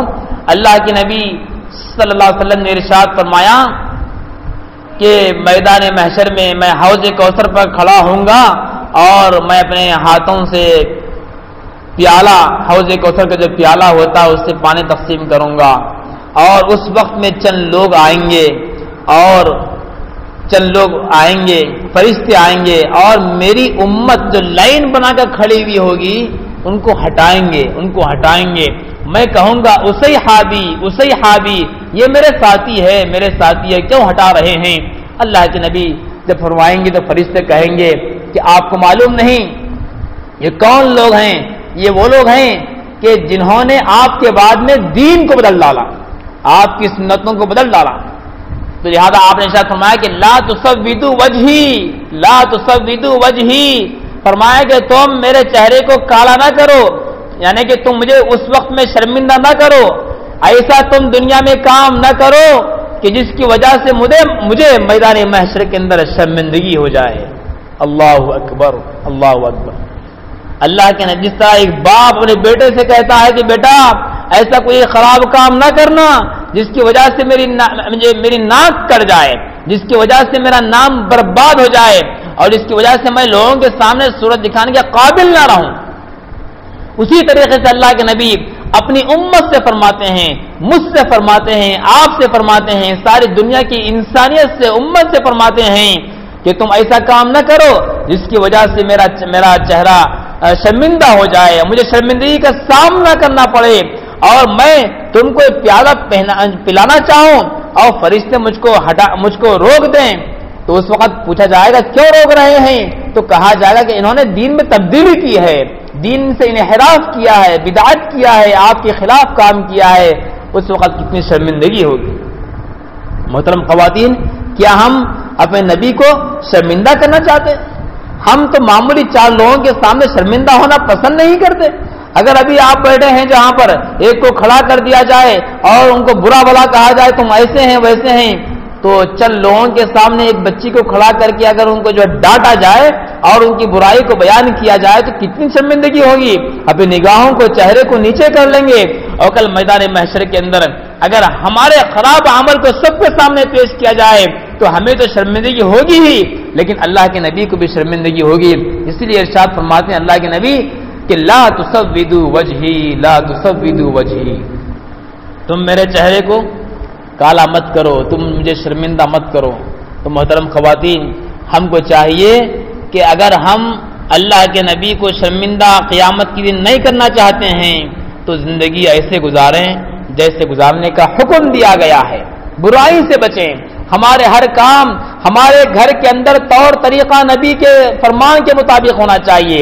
آج ہمارے گھر کے اندر طور طریقہ کس کا ہے؟ انگریزوں کا ہے، غیروں کا ہے۔ غیر لوگ جیسے کپڑے پہن رہے ہیں ویسے کپڑے پہن رہے ہیں۔ ایک فلم میں ناچنے گانے والی کوئی کپڑے پہنتی ہے تو ویسے کپڑے ہماری بچیاں پہن رہی ہیں اور گھر کی عورتیں بعض پہن رہی ہیں۔ کیا ہم کو ہیروئن کا جو ہے طور طریقہ اچھا معلوم ہوتا ہے اور فاطمۃ الزہرا کا طریقہ اچھا معلوم نہیں ہوتا؟ یاد رکھیے، یہ ناچنے گانے والوں کا جو طور طریقہ ہے، ان کے کپڑے ہم کو جنت تک لے کے جانے والے نہیں ہیں۔ ہاں، فاطمۃ الزہرا رضی اللہ تعالیٰ عنہا کا جو طریقہ ہے، ان کا لباس ہے، وہ ہم کو جنت تک لے کر جائے گا۔ اور اس مہینے کے اندر ہمیں ایک تو یہ تہیہ کرنا ہے کہ انشاءاللہ ہم اپنی زندگی کو بدلیں گے اور یہ انشاءاللہ تہیہ کر لیں گے کہ ہم زندگی گزاریں گے تو نبی کے طریقے کے مطابق گزاریں گے۔ ہمارے دل میں محبت ہوگی تو نبی سے محبت ہوگی، ہمارے دل میں محبت ہوگی تو نبی کے کپڑوں سے ہوگی، نبی کے بیویوں کے کپڑوں سے ہوگی، نبی کے بیویوں کے طور طریقے سے محبت ہوگی۔ تو انشاءاللہ جب ہم نبی سے اور نبی کے طریقوں سے محبت کرنے والے بن جائیں گے تو ساری دنیا ہم سے محبت کرنے والے بن جائیں گے۔ اور اس مہینے کے اندر جو کام کرنا ہے، غیر ضروری دوسرے کام نہ کریں، بس ایک کام آپ کو بتا دیتا ہوں، وہ کام کریے، پھر انشاءاللہ اس کی رحمتیں برکتیں کتنی آئیں گی آپ خود محسوس کر کے دیکھیے۔ آپ اور کوئی کام مت کریے، ایک کام کریے، اور یہ کام صرف اس مہینے میں کرنا نہیں ہے بلکہ ہمیشہ کرنا ہے، لیکن آپ کم سے کم اس مہینے میں کر کے تو دیکھیے، پھر اس کے بعد اس کے فضائل، اس کی رحمتیں برکتیں کتنے ہوں گی، پھر آپ مجبور ہو جائیں گے یہ کام انشاءاللہ ہر مہینہ کریں گے، اس بات پر مجبور ہو جائیں گے انشاءاللہ۔ وہ کام کیا ہے؟ وہ کام ہے ہمارے پیغمبر صلی اللہ علیہ وسلم پر درود پڑھنا۔ ہم نے شروع میں ایک آیت تلاوت کیا ہے خطبے کے موقع پر، ان اللہ و ملائکتہ یصلون علی النبی۔ عالم کوس پڑھنے والے جانتے ہیں ان کا لفظ تاکید کے واسطے ہے۔ ان اللہ، بے شک اللہ تعالی اور اس کے فرشتے، یصلون، درود پڑھتے ہیں، رحمت بھیجتے ہیں، دعا کرتے ہیں۔ تینوں ترجمے کس پر؟ علی النبی، نبی پر۔ عالم کو پڑھنے والے یہ بھی جانتے ہیں کہ یصلون مضارع کا صیغہ ہے اور اس کے اندر دوام اور استمرار بھی ہوتا ہے، کہ درود پڑھتے ہیں اور پڑھتے رہیں گے، رحمت اور سلامتی کی دعا کرتے ہیں، کرتے رہیں گے، یعنی کہ اللہ اس کے فرشتے نبی پر درود بھیجتے ہیں، بھیجتے رہیں گے، بھیجتے ہیں، بھیجتے رہیں گے۔ اللہ اکبر۔ اور اس کے آگے فرمانا، یا ایھا الذین آمنوا صلو علیہ وسلموا تسلیما، اے ایمان والو تم بھی نبی پر درود و سلام پڑھتے رہو۔ یہ حکم ہے، یہ بعد والا حکم ہم کو دیا گیا ہے۔ اب پہلے اللہ تعالیٰ جتا رہے ہیں، یہ بتا رہے ہیں کہ میں بھی درود پڑھتا ہوں، فرشتے بھی درود پڑھتے ہیں۔ اللہ کے درود پڑھنے کا مطلب اللہ تعالیٰ اپنے نبی کو مقام محمود تک پہنچاتے ہیں، اور فرشتوں کے درود پڑھنے کا مطلب رحمت کی دعا کرتے ہیں، اور جو ہے اور آپ کے واسطے سے امت کی مغفرت کی دعا کرتے ہیں۔ یہ دونوں باتیں ارشاد فرما کے ہم کو بتا رہے ہیں، جب اللہ درود پڑھتے ہیں اور فرشتے درود پڑھتے ہیں تو آپ بھی درود پڑھنے والے بن جاؤ۔ میری مائیں بہنیں، ہم سب نبی کی یاد میں آج یہاں جمع ہوئے ہیں، یہاں سے یہ تحفہ لے کر جائیے، یہاں سے یہ برکت والا عمل لے کر جائیے کہ ہماری زبان ہمیشہ درود پاک سے تر بتر رہے۔ حدیث میں آتا ہے، من صلی علیہ صلاۃ صلی اللہ علیہ عشر مرہ، اور کما قال علیہ السلام، جو شخص ایک مرتبہ نبی پر درود بھیجتا ہے اس پر اللہ تعالیٰ 10 رحمتیں نازل فرماتے ہیں۔ ایک روایت میں آتا ہے، پھر بات ختم کی طرف آ رہا ہوں، ایک روایت میں آتا ہے نبی کریم صلی اللہ علیہ وسلم ایک مرتبہ بہت خوش گھر کے باہر تشریف لائے، تو صحابہ نے پوچھا کیا بات ہے؟ تو آپ نے فرمایا کہ دیکھو مجھے آج بہت خوشی ہو رہی ہے۔ کیوں؟ اس لیے کہ فرشتے نے میرے پاس جبرائیل امین تشریف لائے اور مجھ کو خوشخبری دی ہے کہ آپ کی امت میں سے جو بھی آپ پر درود پڑے گا اللہ تعالیٰ اس کو 10 رحمتیں عطا فرمائیں گے اور اس کے 10 درجات کو بلند فرمائیں گے اور 10 گناہوں کو معاف فرمائیں گے. اتنا بڑا مقام ہے درود پڑھنے کا، بہت بڑا مقام ہے. ایک روایت میں آتا ہے ایک درود ہے چھوٹا سا، جزا اللہ عنا محمد ما هو اہلہ، جزا اللہ عنا محمد ما هو اہلہ. درود کئی قسم کا ہے، ایک درود یہ بھی ہے.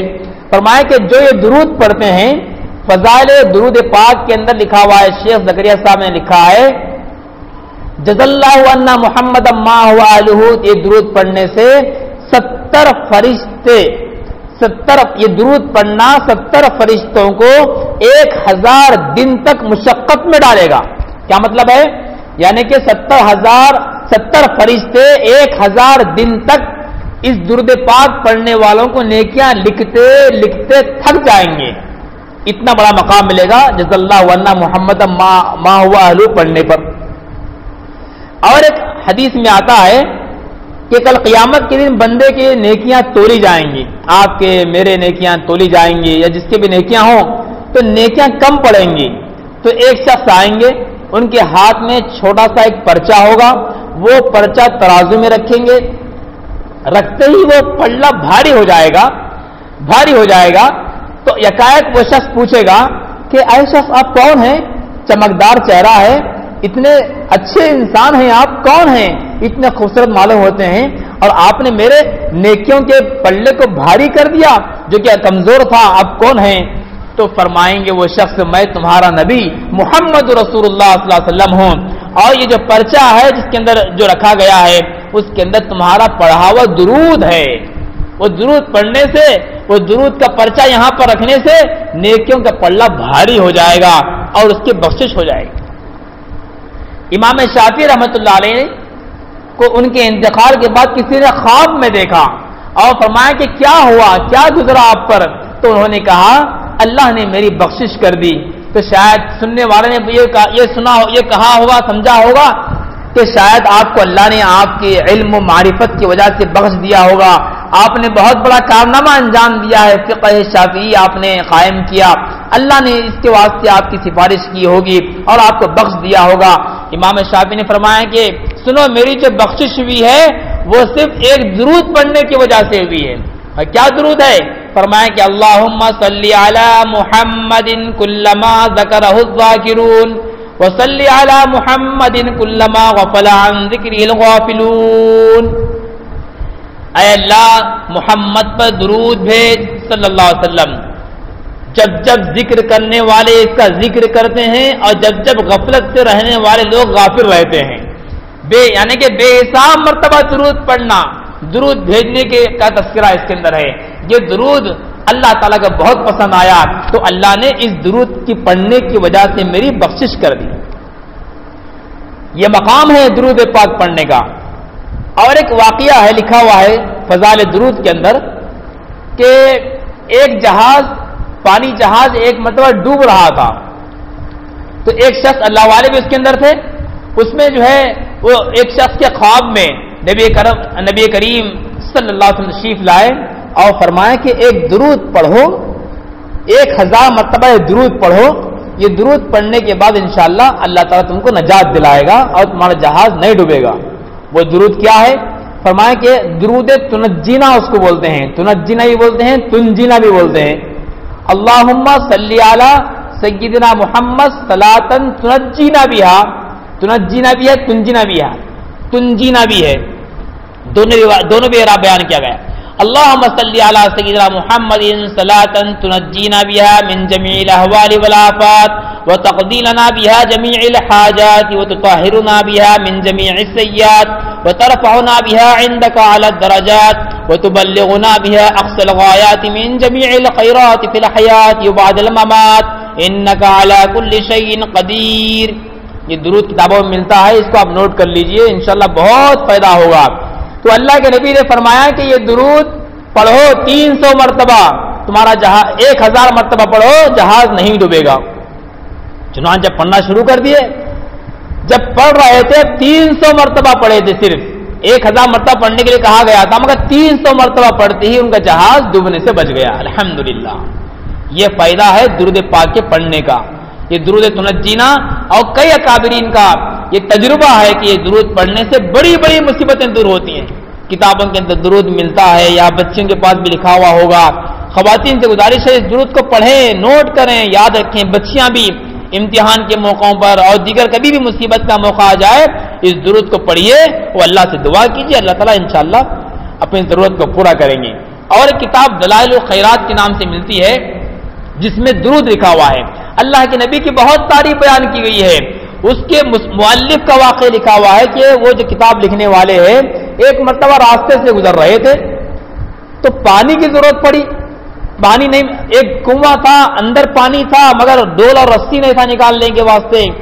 تو ایک بچی آئی، ایک لڑکی آئی، دیکھیے یہاں پر لڑکیاں ہیں، خواتین ہیں، مائیں بہنیں ہیں، یہ لڑکی کے کا مقام دیکھیے۔ ایک لڑکی آئی وہاں پر اور جو ہے انہوں نے دیکھا کہ پریشان حال مسافر ہے، پوچھا کیا بات ہے، پریشان دکھائی دے رہے ہیں؟ تو دلائل الخیرات کے مصنف نے کہا کہ جو ہے میں مسافر ہوں، مجھے پانی کی ضرورت ہے، یہاں اندر پانی ہے، اوپر تک پانی جو ہے نکالنے کے واسطے ڈول اور رسی نہیں ہے۔ تو وہ لڑکی اپنا لعاب، اپنا تھوک اس کنویں میں ڈال دیا تو کنویں کا پانی اوپر آ گیا اور یہ پانی پی لیے۔ پوچھا حیرانی کے ساتھ میں شخص، اے لڑکی یہ کیا ماجرا ہے؟ تو اس لڑکی نے کہا یہ درود پاک کی برکت ہے، یہ درود کی برکت ہے، اللہ نے درود کی برکت سے یہ مقام اللہ نے اس کو عطا فرمایا تھا۔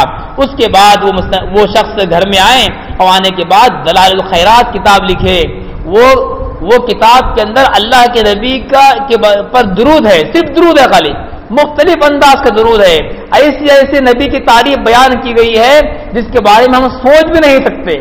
وہ دلائل الخیرات بھی پڑھنے کا اہتمام کر سکتے ہیں آپ۔ اسی طریقے سے اور کئی سارے واقعات، وقت جو دیا گیا تھا وقت ختم ہو گیا ہے، میں اپنی بات ختم کی طرف آتا ہوں۔ ایک واقعہ بیان کر کے میں بات ختم کرتا ہوں۔ واقعہ یہ ہے، ایک عورت حسن بصری رحمۃ اللہ علیہ کے پاس آئی اور کہا کہ میری بچی کا انتقال ہو گیا ہے، میری بچی کا انتقال ہو گیا، میں دیکھنا چاہتی ہوں کہ میری بچی کس حالت میں ہے۔ تو حسن بصری رحمۃ اللہ علیہ نے فرمایا اچھا ٹھیک ہے، ایسا کرو تم رات میں سوتے وقت میں 4 رکعت نماز پڑھو، سورہ فاتحہ پڑھو اور سورہ تکاثر اس کے اندر پڑھو اور پڑھ کر اللہ سے دعا کر کے درود پڑھتے ہوئے سو جاؤ۔ چنانچہ سو گئے۔ جب وہ عورت رات میں خواب دیکھ رہی تھی تو اپنی بچی کو دیکھا کہ ان کی بچی عذاب کے اندر مبتلا ہے، پریشانی کے اندر مبتلا ہے، اللہ کی طرف سے عذاب ہو رہا ہے، پریشان حال ہے، چیخ رہی ہے، رو رہی ہے۔ اب یہ عورت خواب ختم ہوا، نیند سے بیدار ہوئی، صبح حسن بصری کے پاس تشریف لائی اور کہا کہ حسن بصری رحمۃ اللہ علیہ، میں نے خواب دیکھا اور اپنی بچی کو اس حالت میں دیکھا ہے کہ وہ عذاب کے اندر ہے۔ تو حسن بصری نے فرمایا اچھا ٹھیک ہے، صدقہ کرو، خیرات کرو اس کے نام سے، انشاءاللہ اللہ تعالیٰ اس کے عذاب کو دور کر دے گا۔ چنانچہ عورت گئی اور خیرات کر دی، صدقہ کر دی۔ پھر اس کے بعد حسن بصری رحمۃ اللہ علیہ نے چند دنوں کے بعد حسن بصری خود خواب دیکھا کہ وہ لڑکی بہت بڑے محل کے اندر ہے، جنت کے محل کے اندر ہے، اور وہ لڑکی حسن بصری سے پوچھ رہی ہے کہ جانتے ہو میں کون ہوں؟ حسن بصری نے فرمایا کہ میں نہیں جانتا۔ فرمایا کہ میں وہی لڑکی ہوں جس کی امی کو آپ نے درود پڑھنے کے واسطے کہا تھا اور میری امی نے کہا تھا کہ میں عذاب کے اندر ہوں۔ تو حسن بصری نے فرمایا کہ پھر تمہارا عذاب کیسے ختم ہو گیا؟ اتنے اچھے محل کے اندر ہے، کیا بات ہے؟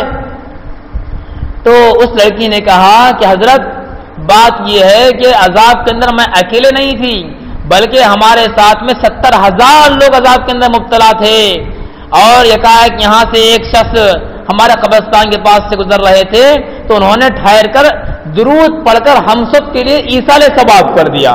تو اللہ تعالیٰ نے اس کے اخلاص سے درود پڑھنے کی برکت سے ہم سب کا عذاب ختم کر دیا۔ یہ ہے درود پاک کے پڑھنے کا مقام و مرتبہ۔ عزیز طالبات اور خواتین، ہم سب کو چاہیے کہ ہم درود پاک کے پڑھنے کا اہتمام کریں۔ ہم میلاد النبی کے دن جو پوریاں کھاتے ہیں، جو کچھ کھاتے ہیں وہ وقتیہ ہے، تھوڑی دیر کھا لیے ختم ہو جاتا ہے، لیکن آپ درود پڑھیے، یہ ایسی پوری ہے جو آپ کو مرنے کے بعد میں کام آئے گی۔ اس کی مٹھاس یہاں پر ملنے والی نہیں ہے، میدان محشر میں ملے گی۔ یہاں کی پوری کی مٹھاس تو یہیں مل جائے گی، یہیں مزہ مل جائے گا، ختم ہو جائے گا، لیکن درود پاک ایک ایسی پوری ہے، آپ اس کو استعمال کیجئے، اس کو آپ پڑھیے، یہاں پڑھیے، اس کا مزہ وہاں پر لیجیے۔ جنت کے اندر ایسے پوریاں آپ کو ملیں گے، ایسے میوے پھل فروٹ ملیں گے، یہ پوریوں کی کوئی اہمیت نہیں ہے اس کے سامنے۔ اس لیے عزیز خواتین، مائیں بہنیں، اس جلسے سے، اس اجتماع سے ہم 2-3 سبق لے کر جائیں۔ ایک سبق تو یہ لے کر جائیں کہ ہم اپنے دل کے اندر نبی سے سچے پکی محبت کرنے والے بن جائیں گے، جیسی محبت ہمارے صحابہ کرام نے کر کے بتایا ہے۔ اور دوسری بات یہاں سے یہ لے کر جائیے کہ ہم اپنی زندگی کو نبی کی سنت کے مطابق بنائیں گے اور فاطمہ الزہرا رضی اللہ تعالیٰ عنہا کو اپنا آئیڈیل اور ماڈل بنائیں گے۔ اور تیسری بات، درود پاک کا اہتمام کرنا، درود پاک کا اہتمام کرنے کا یہاں سے سبق لے کر جائیے۔ جو آیت آپ کے سامنے تلاوت کی گئی ہے، اس آیت سے ہم کو سبق ملتا ہے کہ درود اللہ پڑھتے ہیں، رسول پڑھتے ہیں، تو ہم کو بھی درود پڑھنا چاہیے، خوب درود پڑھنا چاہیے، چلتے پھرتے اٹھتے بیٹھتے ہر حال میں درود پڑھنا چاہیے۔ ایک شخص خانہ کعبہ کا طواف کر رہے تھے، طواف کرتے وقت میں بار بار درود پڑھ رہے تھے، صرف درود پڑھ رہا، اور کوئی دعا نہیں پڑھ رہا، صرف درود پڑھ رہا ہے، اللہم صلی علی محمد، اللہم صلی علی محمد۔ پوچھنے والے نے پوچھا کیا ماجرا ہے، آپ کو کیا کوئی دعا نہیں آتی، کیا دعا یاد نہیں کوئی دعا؟ آپ درود صرف طواف کرتے وقت میں درود پڑھ رہے ہیں، مقام ابراہیم کے پاس درود پڑھ رہے ہیں، صفا مروہ کی سعی کرتے وقت درود پڑھ رہے ہیں، ہر جگہ درود پڑھ رہے ہیں، کیا ماجرا ہے؟ فرمایا کہ میں نے درود کی جو عظمت اور اس کی برکت دیکھا ہے وہ تم نہیں دیکھے، اس لیے میں درود پڑھتا ہوں۔ کیا بات ہے؟ فرمایا کہ جو ہے میں حج کو آ رہا تھا پیدل، راستے میں میرے والد کا انتقال ہو گیا، اور انتقال ہونے کے بعد میں میرے والد کا چہرہ کالا ہو گیا، سیاہ ہو گیا، میں پریشان تھا، ایک تو اجنبی مقام ہے وہاں انتقال ہو گیا، اور دوسری بات یہ ہے کہ یہاں چہرہ کالا بھی ہو گیا، میں کیسے کروں، کیا کروں، میں پریشان تھا۔ دیکھا میری آنکھ لگ گئی اور اونگ آ گئی، تو میں نے خواب دیکھا کہ ایک سفید پوش شخص آتے ہیں اور آ کر میرے والد کے چہرے پر ہاتھ پھیرتے ہیں، اور والد کا چہرہ بالکل جو ہے منور ہو جاتا ہے، روشن ہوتا ہے۔ میں جب نیند سے بیدار ہوتا ہوں تو دیکھتا ہوں کہ والد کا چہرہ روشن ہے، جیسا خواب میں دیکھا تھا ویسا ہی ہے، کالا پن ختم ہو گیا، اور میں ڈر رہا تھا کہ میں جنازہ کیسے پڑھوں، کفن دفن کا انتظام کیسے کروں، سفر کی حالت میں ہوں، مسافر ہوں۔ لیکن میرا حال یہ، میں جب اٹھا نیند سے تو میں نے دیکھا کہ لوگ پورے کھڑے ہوئے ہیں انتظار کرتے ہوئے، اور والد کی جنازے کی نماز پڑھنے کے واسطے کھڑے ہوئے ہیں۔ میں پریشان ہوا اور پوچھا کہ بھائی تم لوگ کیسے آ گئے؟ میں نے اعلان تو نہیں کیا کہ جو ہے میرے والد کا انتقال ہوا ہے، تو کیسے معلوم ہوا؟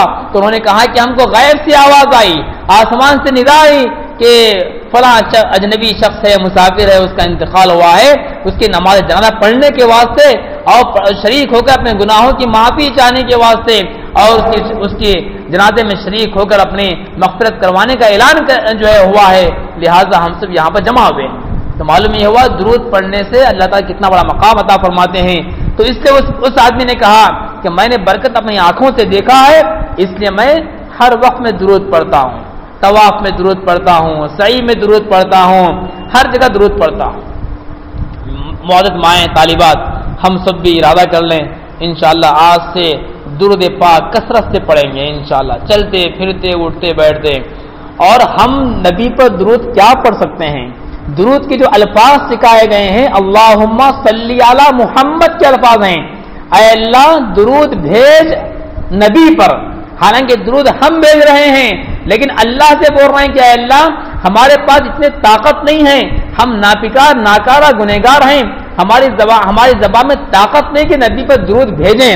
ہم آپ سے کہتے ہیں، آپ سے درخواست کرتے ہیں کہ آپ جیسے شاعن شان نبی پر درود بھیجنا ہے ویسے بھیجیے۔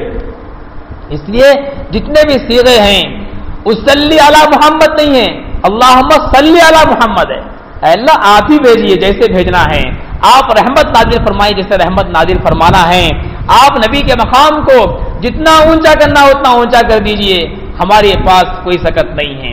اس لیے عزیز خواتین، ہم چاہتے یہ ہیں کہ عاشقان رسول بنے، غلام رسول بنے، ہمارا مقام مرتبہ اونچا ہو، بس درود کا اہتمام کریے، بچوں کو بھی درود پڑھائیے، گھر کے اندر درود کی محفلیں جمائیے، چلتے پھرتے اٹھتے بیٹھتے بچوں کو درود اللہم صلی علی محمد اللہم صلی علی محمد اللہم صلی علی محمد بار بار درود پڑھنے کا اہتمام کیجیے۔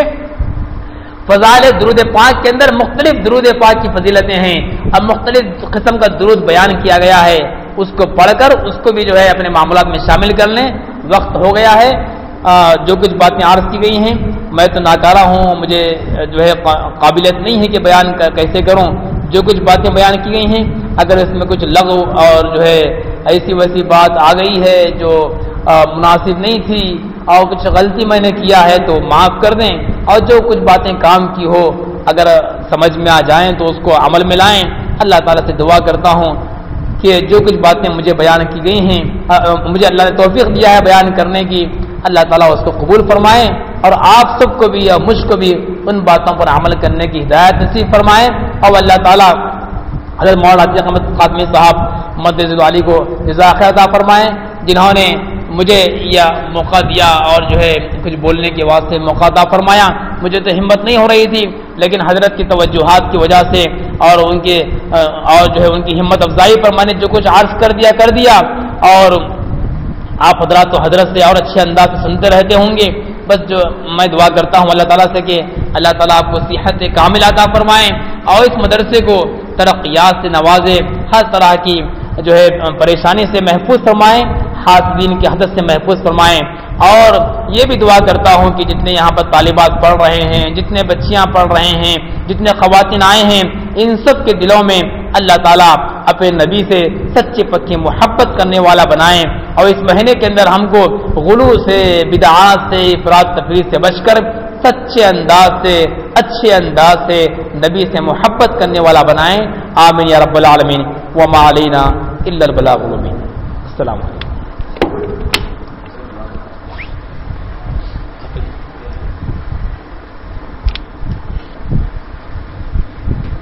الحمد لله رب العالمين اللهم صل على محمد وعلى ال محمد وبارك وسلم ربنا آتنا في الدنيا حسنة وفي الآخرة حسنة وقنا عذاب النار اللهم صل على محمد كلما ذكره الذاكرون صل على محمد كلما غفل عن ذكر غافلون۔ اے اللہ ہم سب گنہگار خطاگار ہیں، اے اللہ اس ذکر حبیب کی محفل میں اے اللہ ہم تو جمع ہیں، اے اللہ نبی اکرم صلی اللہ علیہ وسلم کے طفیل میں اے اللہ ہم سب کے گناہوں کو معاف فرمائیے، اے اللہ ہم سب کو اے اللہ صحیح معنی میں عاشق رسول بنائیے، صحیح معنی میں متبع سنت بنا دیجیے۔ جتنے خواتین طالبات یہاں حاضر ہیں سب کے حاضر ہونے کو قبول فرمائیے، جو کچھ باتیں سنی گئی ہیں ہم سب کو اے اللہ اس پر عمل کرنا نصیب فرمائیے، اے اللہ درود پاک کثرت سے پڑھنے کی توفیق عطا فرمائیے، اے اللہ ہماری زندگی میں سنتیں اجاگر کرنے کی توفیق عطا فرمائیے، اے اللہ جو باتیں کہی گئی ہیں کہنے والا بھی مستحق ہے، محتاج ہے، اے اللہ سننے والے بھی، اے اللہ ہم تمام کہنے والوں کو سننے والوں کو اے اللہ ان باتوں پر عمل نصیب فرمائیے، اے اللہ اس مدد سے قبول فرمائیے، اے اللہ ہر طرح کی ضروریات کو غیب سے مکمل فرمائیے، اے اللہ ہماری دعاؤں کو اپنے فضل و کرم سے قبول فرمائیے۔ دعا مانگنے نہیں آتا، جو کچھ مانگے ہیں جو کچھ مانگنے سے رہ گیا وہ سب عطا فرمائیے۔ اللهم انا نسألك خير ما سألك من نبيك وحبيبك محمد صلى الله عليه وسلم ونعوذ بك من شر ما استعاذك من نبيك وحبيبك محمد صلى الله عليه وسلم جزا الله عنا محمدا ما هو آله صلى الله تعالى على خير خلقه محمد وعلى آله وأصحابه أجمعين برحمتك يا أرحم الراحمين والحمد لله رب العالمين۔